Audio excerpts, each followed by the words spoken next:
Saludos cordiales especialmente a los televidentes de las islas de Tenerife, La Palma y La Gomera.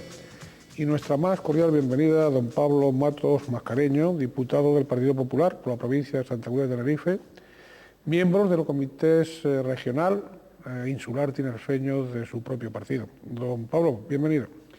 Muchas gracias y bien hallado. Con don Pablo, bueno, antes de iniciar la entrevista, sí queremos recordar esos tres rasgos característicos del Canal 8. El Canal 8 es un canal de capital 100% tinerfeño, canario. La línea editorial es pluralista y somos, en audiencia de las cadenas locales, estamos en cabeza, en la provincia de Santa Cruz de Tenerife y, por supuesto, en la isla de Tenerife. Gracias a ustedes, claro, gracias a ustedes que son los que conectan los aparatos y se quedan con nosotros a estar informados, como hoy, y a oír las opiniones y los criterios de los distintos representantes de nuestra vida política, del mundo de la economía, de la empresa, de la cultura, etc. La anterior entrevista a don Pablo Matos la hacíamos en vísperas electorales, ¿no?, siendo él candidato, y bueno, y hablaron las urnas, el 9 de marzo de este año, hablaron las urnas, y bueno, tenemos que felicitarnos, ¿no? ¿Qué análisis nos hace usted de los resultados? Sí, hombre, pues no puedo ocultar que yo quería más y ser la primera fuerza política en Santa Cruz de Tenerife. Las encuestas nos estaban dando constantemente de que íbamos subiendo y yo la verdad que tenía la ilusión de poder ser la primera fuerza. Partíamos de ser la tercera, por lo tanto era una meta muy ambiciosa. Pero lo cierto es que crecimos de una manera y además muy estable en todos los municipios de la isla y ese crecimiento nos dio la posibilidad de pasar de tercera a segunda fuerza política, no llegamos a ser la primera, y conseguir también un senador que no lo teníamos en las elecciones anteriores, cuando llegó al Senado Antonio Alarcó, que luego con los recuentos... No, estuvo ahí a punto de no salir. Con todos los recuentos pues fue unos días muy tensos, pero que al final, bueno, pues confirmó lo que se había confirmado la noche del 9 de marzo, que el crecimiento del Partido Popular, el conseguir ese senador más, que nos hizo muchísima ilusión, y por lo tanto, bueno, contribuir a tener una mayoría más dentro de la oposición, más amplia, un mayor número de diputados y de parlamentarios nacionales del Partido Popular de Canarias, y por lo tanto, pues en ese sentido satisfecho, aunque ya lo dije también en su día cuando me decía, bueno, ¿no estás satisfecho? No, yo quería haber ganado las elecciones y ser la primera fuerza. Es lógico, y además, pues mire usted, esa especie de insatisfacción como que le honra, ¿no? Porque la reacción casi siempre de todos los dirigentes políticos cuando nos preguntamos sobre los resultados, pues se manifiestan con un grado, digamos, de insuperable satisfacción, ¿no? Y entonces ese comentario que usted hace de que bien, pero que bueno, que un poco insatisfecho, pues es además, yo es síntoma de que van a seguir trabajando para ser las primeras fuerzas. O sea, ¿ustedes esperan ser la primera fuerza alguna vez o no? Sí, y además lo fuimos también en el 2000. Y además podemos serlo. O sea, personas en Canarias, ciudadanos de Canarias y de la isla de Tenerife, de nuestra provincia, que comparten nuestros principios, nuestros valores de centro derecha, hay muchísimos. El amplio espectro político de voto es así. O sea, hay muchísimas personas que comparten nuestros principios, nuestros valores, nuestras propuestas.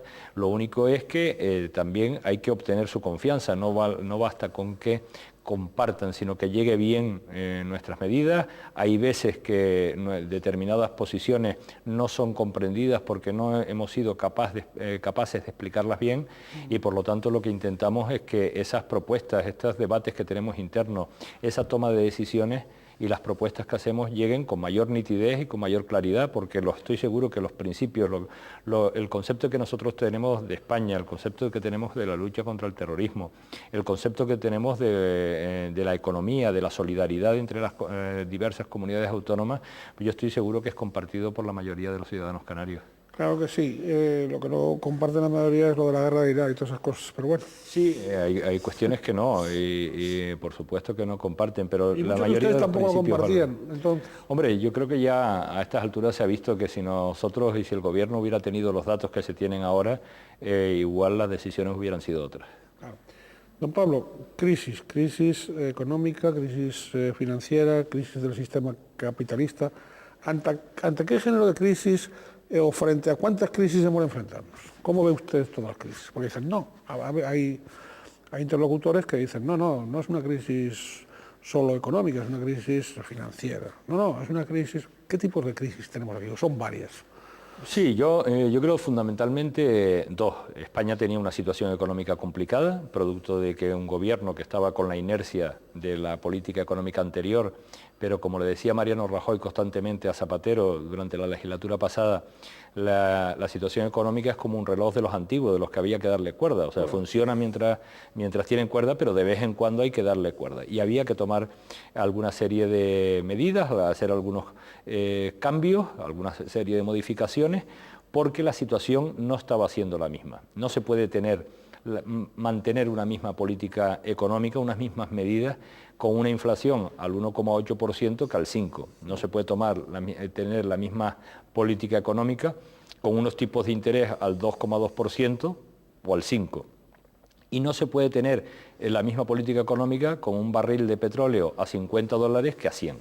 Y por lo tanto que había que tomar medidas, el déficit exterior estaba siendo cada vez mayor y por lo tanto se estaban viendo síntomas que había que tomar medidas. Sin embargo, se ha alabado, perdón que le interrumpa, sin embargo se ha alabado la política fiscal del gobierno socialista. ¿Usted comparte esa apreciación o no? No, yo creo que era necesario hacer determinados ajustes en la legislatura pasada. Bueno, pues esa era la situación económica que vivía España. Tal es así que nosotros se lo empezamos ya a principios del 2007 y en verano del 2007 a decir al gobierno que la situación era ya preocupante, porque estábamos notando que países de nuestro entorno a los cuales les afectaba la inflación exactamente igual, les podía afectar el Euríbor exactamente igual, o el barril de petróleo también le afectaba a ellos, pues resulta que tenían una mejor situación económica, creaban más empleo y se estaban distanciando de España, mientras se veía que en España la creación de empleo se estaba ralentizando.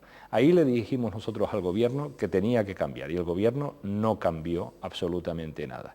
Bueno, pues a esa situación que ya era mala y que nos hubiera metido en esta crisis exactamente igual, se ha añadido algo que lo ha agravado, que es la crisis financiera, la crisis de liquidez, que esa es la que parte en Estados Unidos con las hipotecas basura o las hipotecas subprime, que es que los bancos empezaron a tener, por problemas nacidos de esa manera, empezaron a tener problemas de confianza entre ellos. Y el dinero que se presta, que se mueven los bancos aquí en España, es un dinero que se prestan los bancos entre sí a nivel europeo y a nivel mundial. Sí.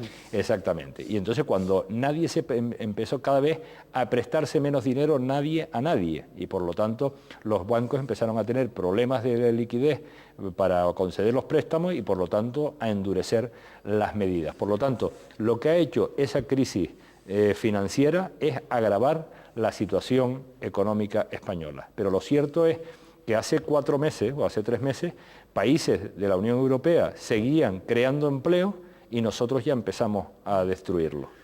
Como un año entonces, según vaticina usted, como un año... Sí, empezó a los síntomas claros desde aproximadamente el verano del 2007. Sin embargo, don Pablo, los bancos han seguido ganando cantidades importantísimas de dinero, ¿no? Sí, porque el problema de los bancos no es de pérdidas o de beneficios. El problema es que no se prestan dinero unos a otros. Pero han seguido ellos ganando dinero. Y han seguido ganando. Bueno, y la situación que se está dando ahora en las medidas que ha aprobado el gobierno, y las ha aprobado con el apoyo del Partido Popular, porque es necesario dotar de confianza y de liquidez al sistema financiero, es una situación que Mariano Rajoy decía que era totalmente paradójica. Es decir, el gobierno le ha aprobado una serie de medidas que si se consumen todas son 150.000 millones de euros, que va a poder inyectar con 3 productos diferentes, uno que es la compra de activos, es decir, comprar los créditos que tienen los bancos, créditos solventes, es decir, que no tienen problemas de morosidad ni de pago a los bancos. Otro es avales, una línea de avales, y otro es, en los casos peores, que hubiera algún banco que tuviera problemas realmente difíciles, comprar acciones de esos bancos para inyectarle liquidez. Bueno, pues todas esas 3 medidas suman 150.000 millones de euros. ¿De dónde saca el gobierno ese dinero. 150.000 millones de euros, que no es una broma. De deuda pública, es decir, hace unos bonos, unos títulos Los propios contribuyentes, vaya. que los ciudadanos españoles pues adquieren y dentro de unos años se los venden con un interés al propio Estado. Es decir, lo va a hacer con dinero de todos los ciudadanos españoles. Por lo tanto, lo que estamos haciendo o lo que vamos a hacer los ciudadanos españoles, que es lo paradójico, es prestarle dinero a los bancos para que a su vez los bancos nos los presten a nosotros, a las empresas, a las pequeñas y medianas empresas y a los ciudadanos. Esto es completamente, paradójico, es sorprendente lo que hay que hacer. Decir, pero se ha llegado a esta situación por unos problemas de falta de confianza entre los propios bancos. Usted lo expresa con una gran claridad, yo no lo había oído hasta ahora, y mire que he oído versiones, pero eso de prestarle nosotros, ciudadanos de a pie, prestarle el dinero a los bancos para que a su vez... No todos, los ahorradores. Hombre, claro, los de a pie normalmente, si logran llegar a final de mes será con mucha dificultad, pero bueno, quiero decir, dentro de la ciudadanía, aquellos que están mejor, van a prestarle a los bancos para que después a su vez los bancos vuelvan a prestarnos a nosotros y hagan su gran negocio. Mire, se ha dicho, se ha calificado estas crisis de tsunami crediticio. Quería terminar, y lo peor del gobierno ha sido en los últimos 8 meses. O sea, cuando nosotros denunciamos esta situación, se acercaban unas elecciones generales y el gobierno estuvo negando la crisis, negando la crisis propia de España, no la de las hipotecas subprime de Estados Unidos, la propia de España. Y entonces, claro, no podía tomar una medida porque si le estaba diciendo a los ciudadanos españoles que no había crisis, no podía tomar ninguna medida especial. Y eso hemos perdido un tiempo precioso. Mientras los demás países estaban tomando medidas, pues para aliviar la situación, producto por la subida del petróleo, por la subida de la inflación, por la subida de los tipos de interés, en España no se hacía absolutamente nada. Y eso es lo que ha traído como consecuencia que en estos momentos España es el país de la Unión Europea, no de los países ricos, de los 27, donde más se destruye empleo. Y eso es gravísimo. Y eso sí se debe, y es responsabilidad única del gobierno que estuvo negando una situación económica que se estaba dando desde hacía muchísimos meses. Señor Matos, comentaba yo antes que se ha dicho que estábamos ante un tsunami crediticio financiero, un fenómeno extraordinario sin más precedente que la Gran Depresión de 1929. ¿Usted cree que eso es así o puede ser así? ¿Estamos ante la Gran Depresión del 29? Yo creo que sí, hombre, con matices diferentes, pero porque lo que ha hecho esta situación de crisis del sector financiero, de desconfianza del sector financiero y de falta de liquidez, se une a otra situación. O sea, yo creo que es diferente a la crisis del 1929, pero las consecuencias o la gravedad yo creo que sí es la misma. Usted mismo ha comentado que se ha estado durante meses sin tomar decisiones, precisamente por esa negativa de la premisa mayor, que era no aceptar la situación de crisis. Finalmente se ha aceptado. Sin embargo, hay opiniones de expertos que reafirman una y otra vez que en el caso de España siempre las crisis llegan con más retraso que otros países y después también se solucionan con más retraso.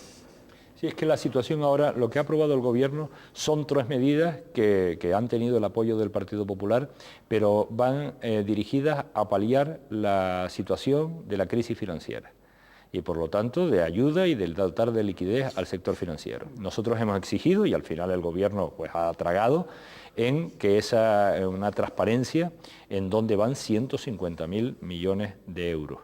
Y porque nosotros exigimos que haya una transparencia para que eso llegue sobre todo a las familias, a los ciudadanos y sobre todo a las pequeñas y medianas empresas que son las que crean o las que tienen el 97% del empleo de este país. Por lo tanto, tiene que llegar a eso y no a las grandes empresas solamente que tienen sus grandes problemas económicos, pero sobre todo que llegue a la pequeña y mediana empresa y a la familia.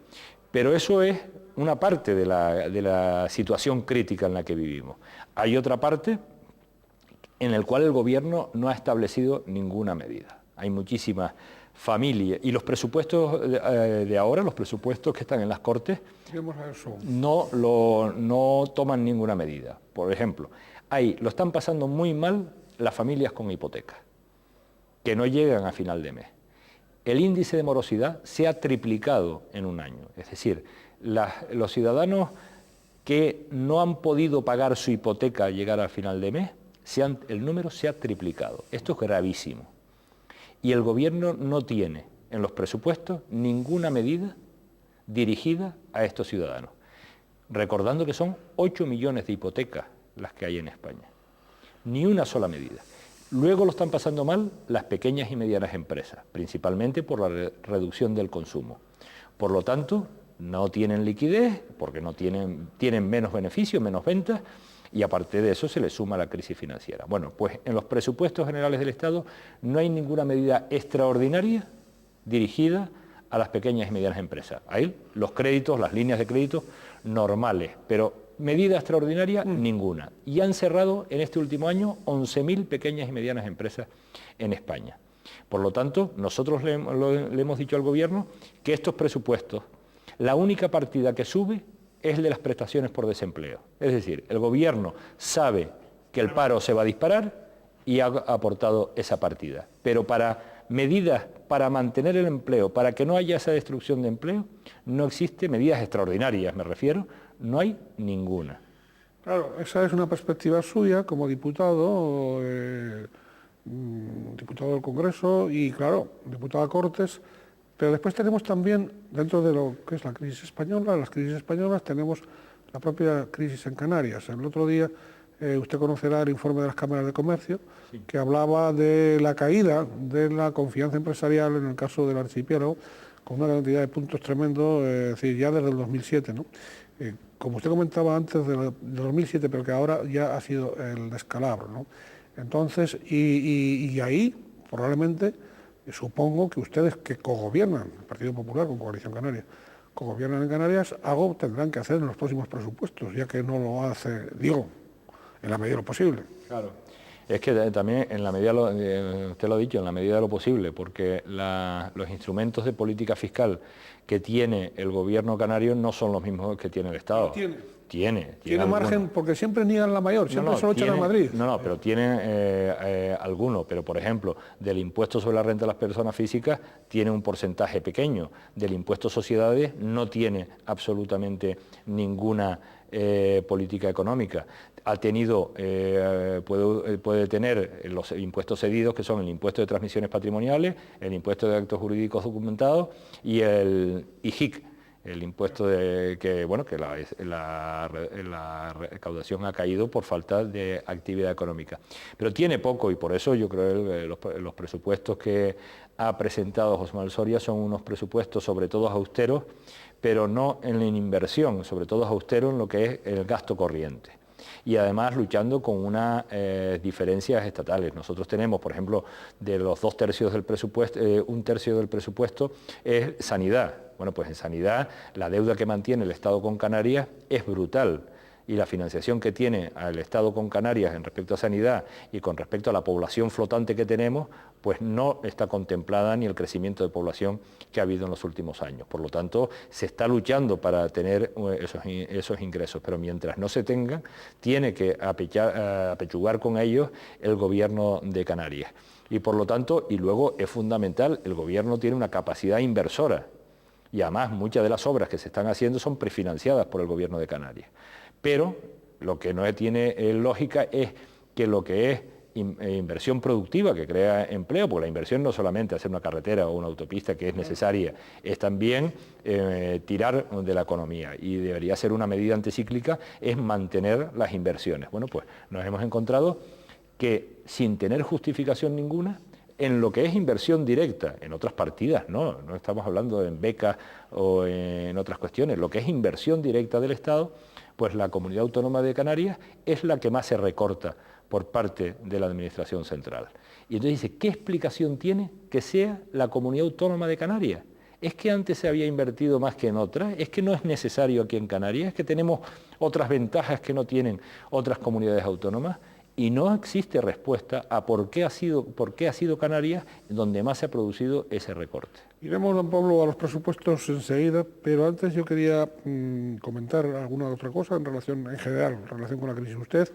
Tenemos que recordarles a todos ustedes que don Pablo Matos pues es el portavoz del Partido Popular en la Comisión de Vivienda, por ejemplo, de la Cámara Baja, ¿no?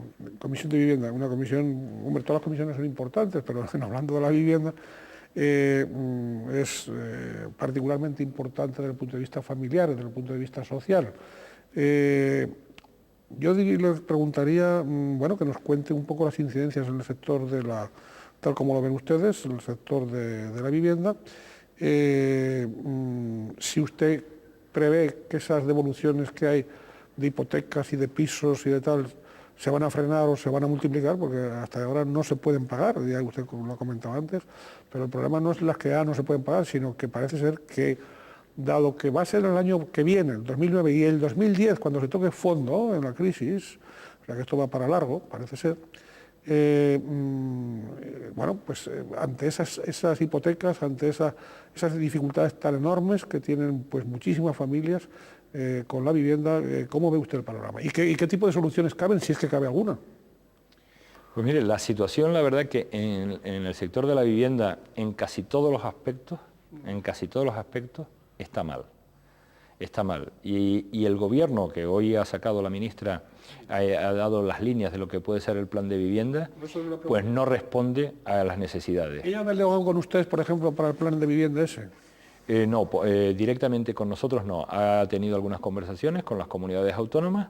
Nosotros en la Comisión de Vivienda hemos solicitado que vengan expertos y están viniendo expertos, bueno, para dar sus impresiones y a contrastarlas con nosotros para hacer las aportaciones que podamos, pero yo lo que le he criticado en los presupuestos a la ministra de cara al 2009, que en el 2009 va a haber un nuevo plan de vivienda, es que plantea más o menos los mismos programas, exactamente los mismos programas que lo que vienen siendo 2005-2008.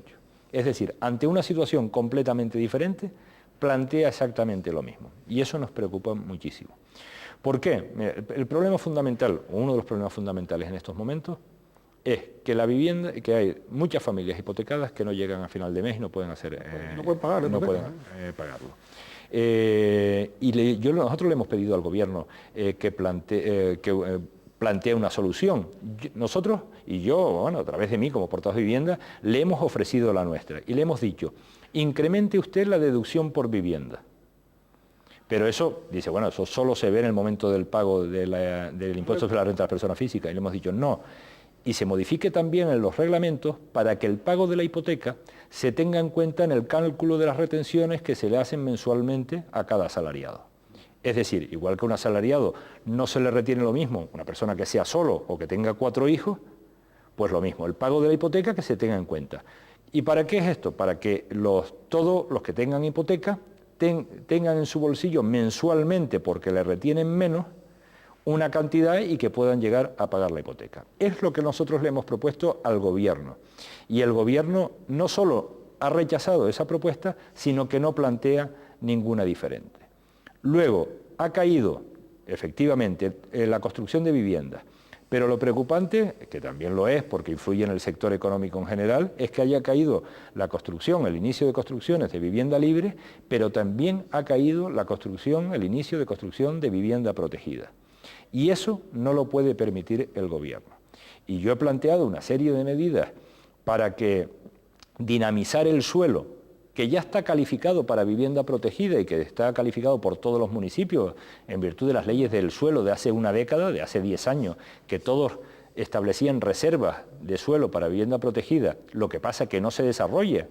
Y les he dicho, he planteado medidas para ayudar a los ayuntamientos, dotarlos de financiación suficiente destinada a los desarrollos de los suelos de vivienda protegida. Pues también nos lo han negado.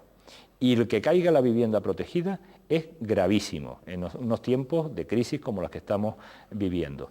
Y luego hay que tomar medidas esa ya de tipo financiero, porque en estos momentos hay personas que tienen un trabajo estable, que en empresas que no se les prevé que tengan problemas, y trabajo fijo, que ven una vivienda, preguntan el precio, la consideran adecuada a sus posibilidades, se van a un banco y no encuentran a nadie que les preste el dinero. Y son medidas de tipo financiero, que esas es las que parece, o las que intenta que los reales decretos que convalidamos el lunes pasado vayan dirigidos. Bueno, pues el gobierno, ante situaciones que necesitan medidas distintas, pues plantea los mismos programas que establece el plan anterior. Oiga, lo que sí da la impresión es que don Mariano Rajoy pues está como con otros estilos de oposición en esta legislatura, ¿no? Es decir, no digo que no ejerza la oposición, que la está ejerciendo todos los días, pero sí que una vez que, bueno, que ha habido los relevos en los altos cargos que lo rodeaban, da la impresión de que ahora tiene como otro estilo de hacer oposición, desde luego da la impresión de que mucho más dialogante, ¿no? Ahora, por ejemplo, cosa que algunos incluso se quedan sorprendidos, pues defiende la presencia de España y la presencia del presidente Rodríguez Zapatero, por ejemplo, en la cumbre de Washington, donde se vaya a ventilar o se vaya a hablar, se vayan a dar soluciones sobre las crisis, ¿no? Esto, y también en otros foros internacionales, ¿no? Esto hasta ahora pues parece que era imposible, ¿no? Yo en eso difiero algo, ¿eh? Efectivamente, o sea, los cambios que se han hecho, no cabe duda que bueno, la incorporación de Dolores de Cospedal a la Secretaría General y Ana Mato y Soraya Senda a la de Organización y Soraya Senda Santa María a la de portavocía del Congreso, pues da una imagen diferente y un aire diferente. Son personas jóvenes, son mujeres que por primera vez acceden a la Secretaría General o a la portavocía del partido, y además muy preparadas, las dos abogados del Estado, con una cualificación muy grande, y por supuesto da unos aires y una imagen diferente. Ahora, con respecto a la crispación, es que yo quiero recordar por qué existía crispación y dónde nosotros manteníamos... ¿Parte sería o no? Y dónde manteníamos nosotros unas diferencias enormes con el gobierno que nos obligó a hacer convocatorias en la calle y convocar manifestaciones, que era cuando se dejaba a personas, bueno, a individuos como de Juana Chaos, se los ponía en la calle, y lo vimos paseando absolutamente todos por las calles de San Sebastián. Ahí nosotros montamos en cólera, porque un asesino de la talla de Juana Chaos no podía estar en la calle, y el gobierno lo estaba permitiendo en sus sesiones en la política antiterrorista.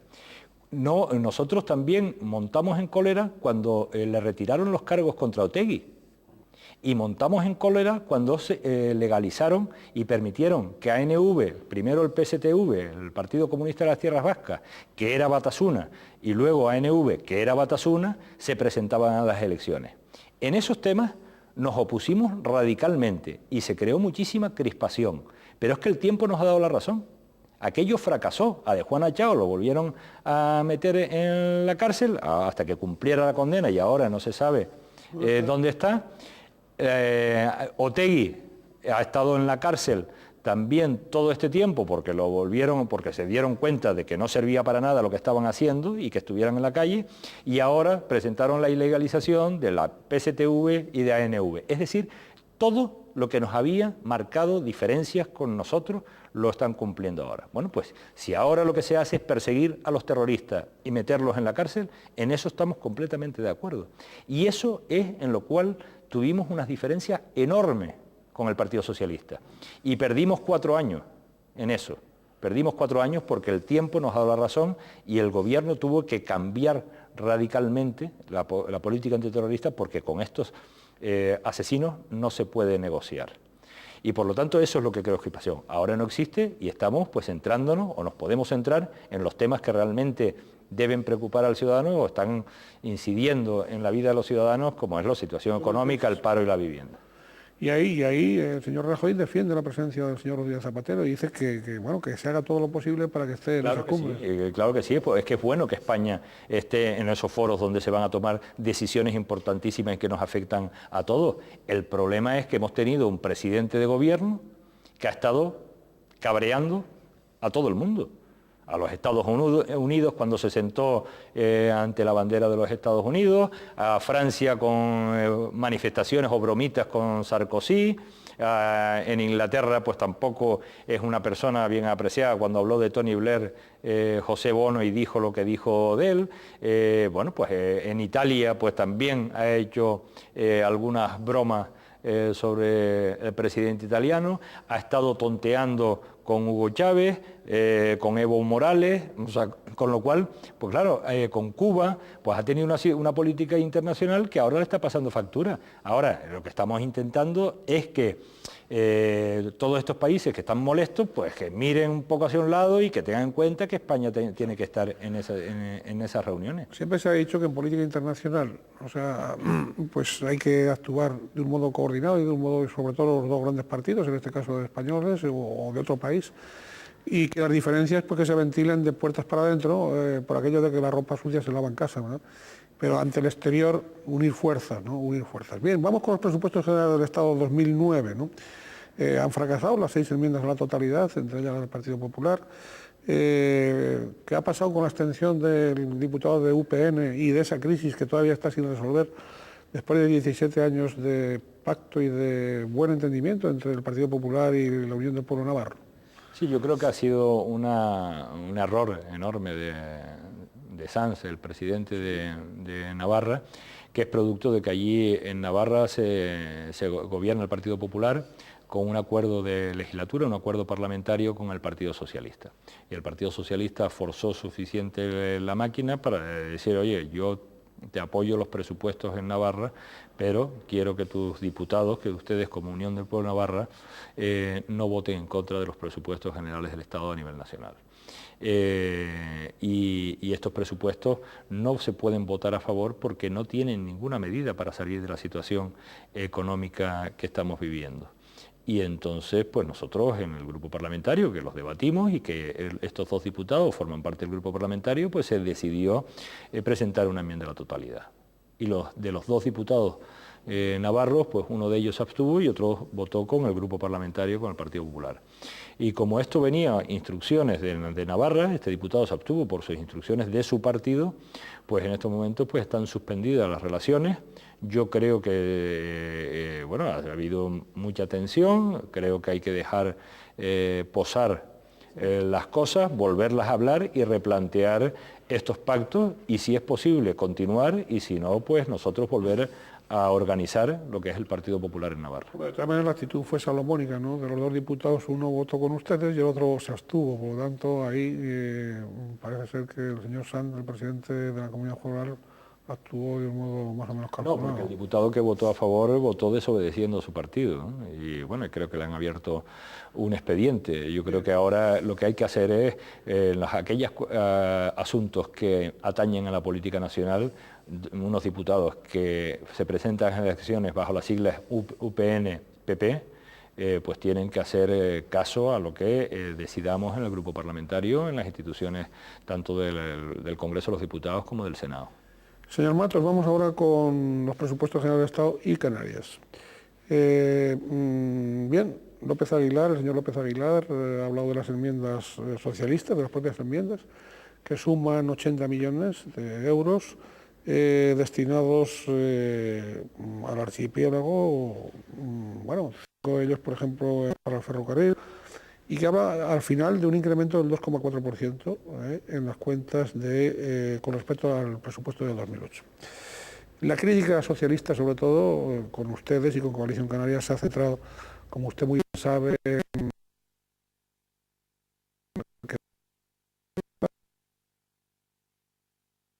de euros que ha anunciado el señor López Aguilar. Háblenos de eso porque después le voy a preguntar por Coalición Canaria y por ustedes. Pues yo quiero decir que los diputados socialistas faltan a la verdad. Yo comprendo que a los ciudadanos en esta etapa de los presupuestos han oído todas las versiones posibles en los medios de comunicación y se vuelven locos.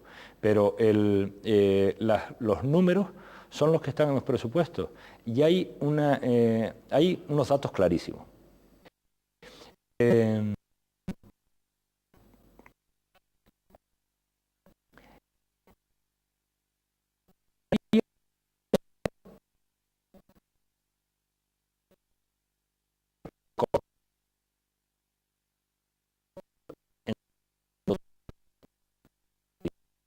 No es tanto. Bueno, no es tanto si lo vemos así solo, pero hay comunidades autónomas donde sube un 30%, porque todos los presupuestos han subido los últimos años. Por lo tanto, eso es grave con respecto a Canarias. Y la partida donde más se ha recortado es en la inversión directa al Estado, que es un 13,2%. Y lo mira absolutamente todas las comunidades autónomas, y hay comunidades autónomas donde suben el 20 o el 25 y otras que bajan un 5, y Canarias es la que más baja de todas. Eso es completamente injustificable. Por lo tanto, son unos presupuestos restrictivos en cuanto a la inversión, de media, y a la comunidad autónoma donde más se recorta es a Canarias. Yo no sé, mañana cuando llegue al Congreso de los Diputados miraremos todas las enmiendas que ha presentado el resto de los grupos, entre otros el Grupo Socialista, y se analizarán. Y todas las enmiendas, todo lo que sea subir, me parece bien, pero me parece que es muy escaso. Y no es cierto la crítica que se hace. Por ejemplo, cuando se habla de algo que yo he estado pues detrás siguiendo pues muy de cerca, la remodelación del barrio de Cuesta Piedra. Dice, no, es que no ha habido proyecto. No ha habido proyecto porque que sí hay borradores de esos proyectos, porque en el año 2008, en los presupuestos del año pasado, ya el Partido Socialista, el gobierno, quitó de los presupuestos la partida especial que había para la remodelación de barrios en Canarias y en los patronatos provinciales. Entonces dice, vayan ustedes a un fondo común que hay para eso. Antes estaba como partido independiente y dice, vayan a un fondo común. Y claro, y dice, y ha estado mareando la firma del convenio durante año y medio. Claro, si el gobierno no firma el convenio, pues no puede llevarse a cabo ni siquiera el encargo de los proyectos. Lo mismo con los trenes del norte y del sur, que están aprobados por las Cortes con el voto en contra del Partido Socialista, pero una proposición no de ley que yo presenté la legislatura pasada fue apoyada por todos los grupos políticos, hasta por Esquerra Republicana de Cataluña, porque lo encontraban lógico que en Canarias y en Tenerife no se podían estar ampliando autopistas, que había que apostar por transportes colectivos de gran capacidad. Y el Partido Socialista votó en contra. Y ahora dicen que es que no hay proyectos. Claro, lo primero que hay que hacer, yo he presentado enmiendas en los presupuestos pasados y en estos, para los proyectos, que son proyectos caros, para los proyectos del tren del norte y de los trenes del norte y del sur de Tenerife. Pero claro, dice, no, hagan usted el proyecto y luego lo voy a financiar yo.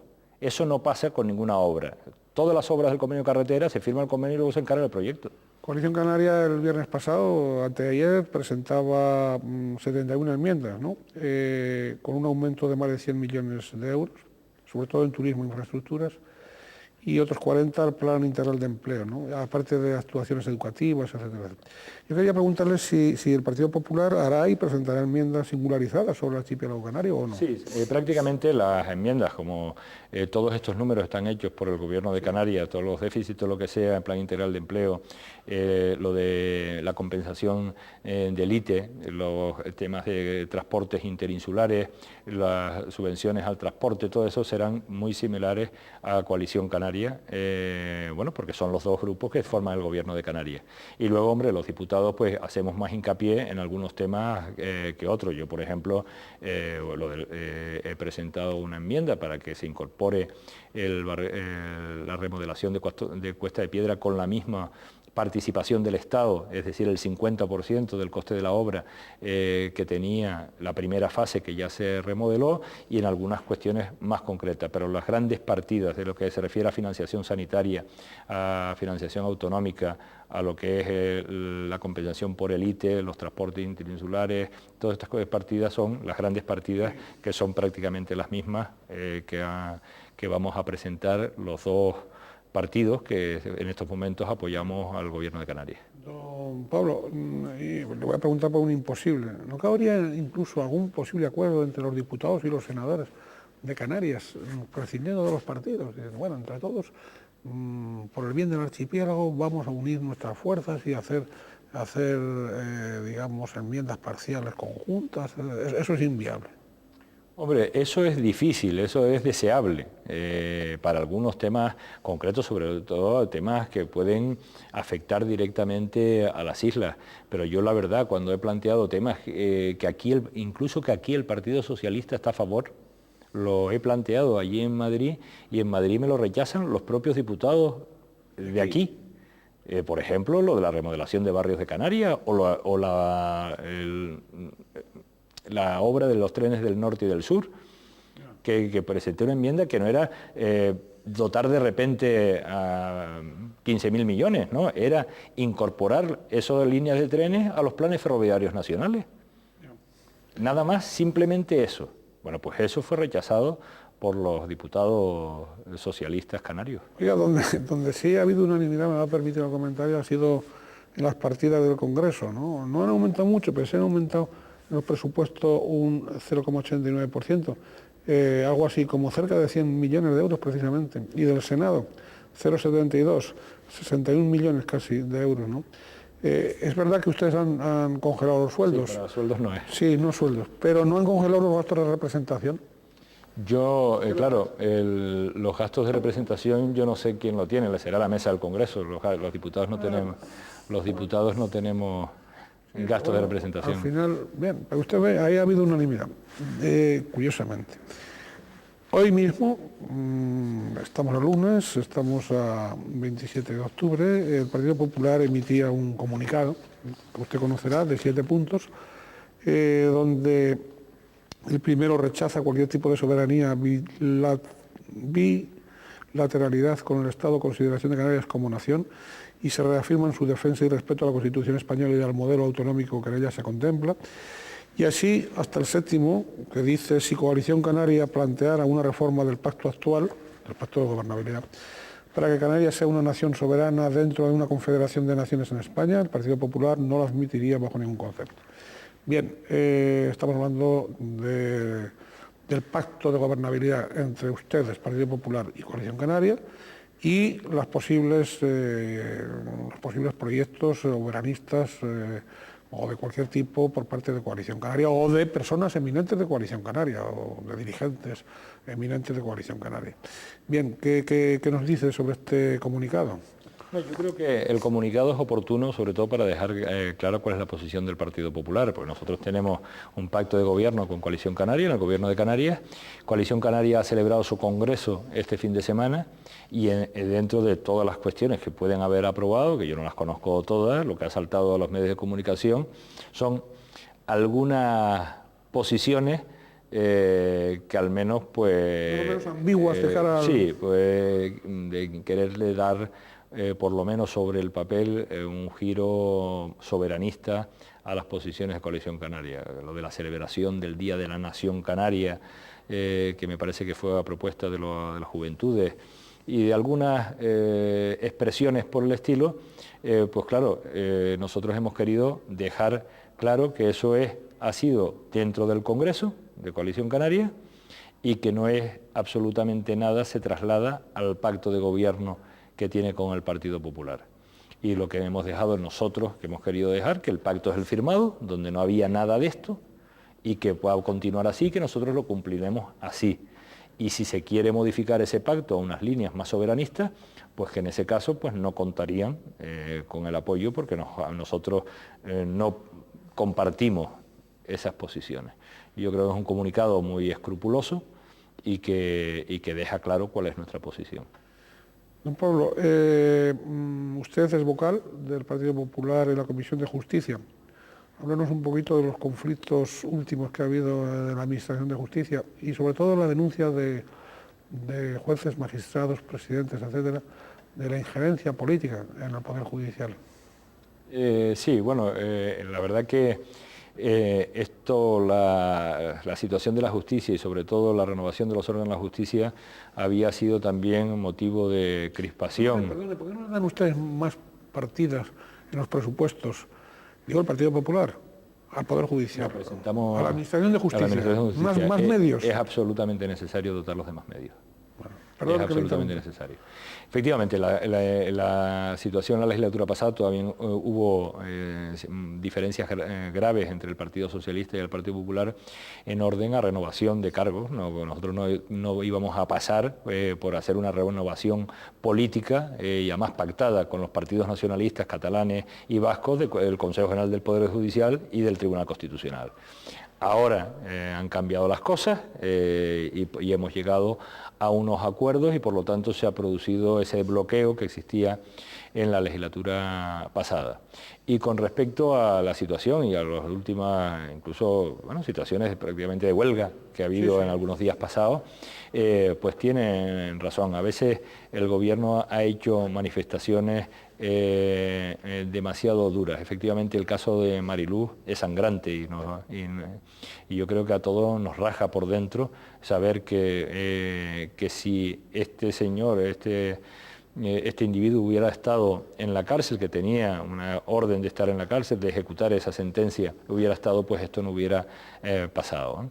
Pero se han cargado las tintas sobre las cuestiones personales y de la posición personal de un juez y de una secretaria, en vez de cuál es el sistema de la Administración de Justicia, el desbordamiento que tiene en muchos de los juzgados y por lo tanto el mal funcionamiento por falta de medios y de organización que tienen en estos momentos. ¿Sigue siendo la Administración de Justicia la hermana pobre de las administraciones públicas? Yo creo que sí. Yo creo que sí, lamentablemente. ¿No hay voluntad política como para decir, bueno, estamos en un Estado democrático y de derecho, pues que sea así? Sí, yo creo que ha habido voluntad política en momentos determinados, y no solo me refiero a la época del partido de gobierno del Partido Popular, sino también en la época anterior de Felipe González. Se hicieron algunos esfuerzos para dotar de más medios humanos, sobre todo que tenía poco personal, el número de jueces y magistrados. Pero en este gobierno no ha habido ese mismo posicionamiento. Yo lo pongo como ejemplo. Nosotros aprobamos en el 2003 una modificación de la Ley Orgánica del Poder Judicial, que es la que regula todo, ¿no? Como es la creación de juzgados y de órganos, etcétera, y creamos lo que se llama la Oficina de Señalamientos Rápidos, que es decir, para determinados tipos de procedimientos, una oficina independiente que fuera señalando mucho más rápidamente los juicios a celebrar. Bueno, pues esto es en el 2003, en diciembre del 2003. Las elecciones generales fueron el 14 de marzo del 2004, es decir, a nosotros no nos dio tiempo de ponerla en marcha, pero es que desde esa fecha hasta ahora no se ha puesto en marcha. Creo que ha habido una experiencia piloto en 2 provincias, pero no se ha dotado de medios para que esa oficina de señalamientos rápidos funcione en todas las provincias españolas y en todas las comunidades autónomas. Por lo tanto, yo creo que otros gobiernos anteriores sí fueron conscientes de esta necesidad, pero en estos momentos la verdad que sí se necesita una mayor dotación de medios, tanto personales como económicos, a la Administración de Justicia. También usted, don Pablo, es vocal de la Comisión de Administraciones Públicas, ¿no?, en el Congreso de los Diputados. ¿Por qué esa descoordinación todavía en este estado de las autonomías, llamado estado de las autonomías, entre las administraciones estatal, autonómicas, insulares y locales? ¿Por qué, digamos, esa falta de coordinación? Siempre se está hablando de una ley de administraciones públicas, pero nadie lo hace, ¿eh? Eso lo contamina todo un debate competencial que no se ha cerrado. Nunca. Que no se cierra, y eso es algo que hay que cerrar. No podemos estar hablando toda la vida de cuáles son las competencias de las comunidades autónomas o de los ayuntamientos. No, sino que cada vez que se cierra un pacto, al día siguiente se empieza a pedir más competencias. Claro, se tienen que saber las competencias para saber los recursos con los que se tiene. Y entonces hubo un pacto que se cerró, el pacto autonómico, por ejemplo, se cerró en el 95, con el Partido Socialista y estando el Partido Popular en la oposición, gobernando el Partido Socialista.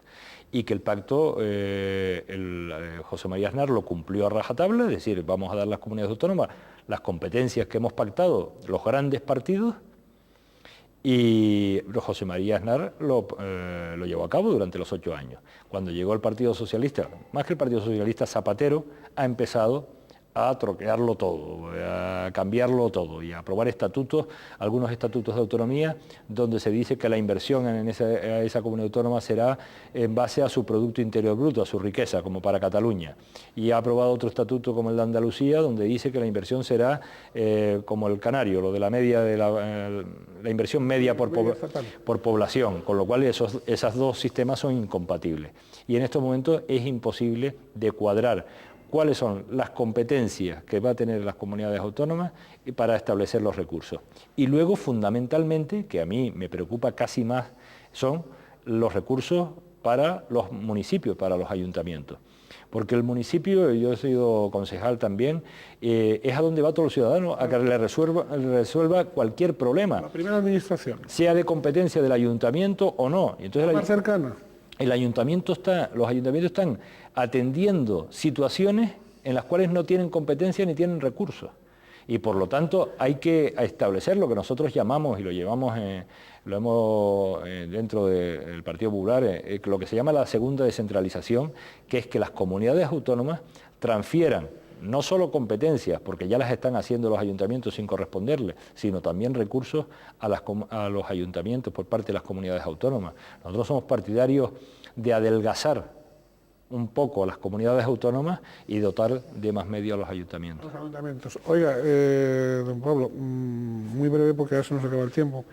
Estamos en víspera del Congreso Insular de su partido en la isla de Tenerife, en las islas en general, ¿no? Usted, en el caso de Tenerife, es partidario, se ha mostrado partidario del actual presidente y candidata doña Cristina Tavío. 232 compromisarios, creo, frente a los 115 de don Ángel Llanos. Don Ángel Llanos han impugnado las asambleas del Puerto de la Cruz y del Rosario. Tienen por visto algún tipo de conflictos también en Gran Canaria, a propósito del viceconsejero de Pesca que acaba de producirse, el cese del gobierno de Canarias, don Víctor Jordán, etcétera, ¿no? ¿Qué es lo que está pasando? Sobre todo en Gran Canaria y en Tenerife. Bueno, yo lo de Gran Canaria lo vivo más lejos, ¿no? Porque son congresos insulares y lo único que sé, había dos candidaturas, la de Paulino Montes de Oca en contra de la más oficialista representada por Australia Navarro, y que al final se casi terminó en un 50-50, ganó Australia Navarro, pero creo que por 30 o 35 votos la elección de compromisarios en Las Palmas. Con respecto al viceconsejero de Pesca, yo la verdad que no había oído ninguna crítica del viceconsejero. Para mí estaba haciendo una buena labor, es una persona que conozco desde hace años y además tengo relación personal con él. Pues ha sido concejal, me parece consejero del Cabildo también, ha sido director general de Pesca también en su día en gobiernos anteriores, por lo tanto yo no había oído y yo me he quedado igual de sorprendido con su cese, y yo espero que se aclare cuáles son los motivos para no generar las dudas que se están generando. Y con respecto aquí, pues efectivamente, ya se celebró las elecciones de compromisarios, la candidatura de Cristina Tavío ha ganado en 28 de los 31 municipios, con los cuales pues el respaldo a Cristina Tavío es abrumador. Yo siempre, yo pedí públicamente a Ángel Llanos que reconsiderara su posición porque no veía necesidad de plantear una candidatura alternativa. Ángel Llanos decidió presentarse. Yo creo que ha sido un error, que ha tenido un desgaste innecesario, porque ha perdido el primer teniente alcalde de Santa Cruz, pierde en Santa Cruz de Tenerife frente a la presidenta, con lo cual pues eso produce un desgaste que yo creo que lo que se tiene que hacer en estos momentos es empezar a recuperar ese desgaste y volver a la normalidad dentro del partido. Pablo, el propio don Ángel Llanos le ha reprochado a usted, como usted muy bien sabe, que usted también aspiró a presidente regional y no lo consiguió. ¿Usted está frustrado de no haber sido presidente regional? Yo he dicho exactamente, y además como tomé las decisiones que tuve que tomar, y además muy rápidas, yo creo que no ofrece ninguna duda. Yo planteé la necesidad, se la planteé a José Manuel Soria en privado y en público, y en la Junta Directiva, que se celebró en julio, planteé la necesidad de que tuviera más confianza José Manuel Soria en las direcciones insulares.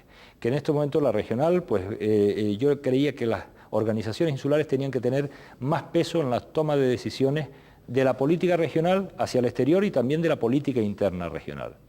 Y yo lo planteé porque yo percibía esa necesidad. Y lo planteé en una junta directiva. Y dije lo siguiente: y es bueno que ese acuerdo se produzca entre José Manuel Soria y los presidentes insulares y las direcciones insulares para que no haya los problemas que han existido. Pero mi sorpresa fue que en esa junta directiva no me apoyó absolutamente nadie.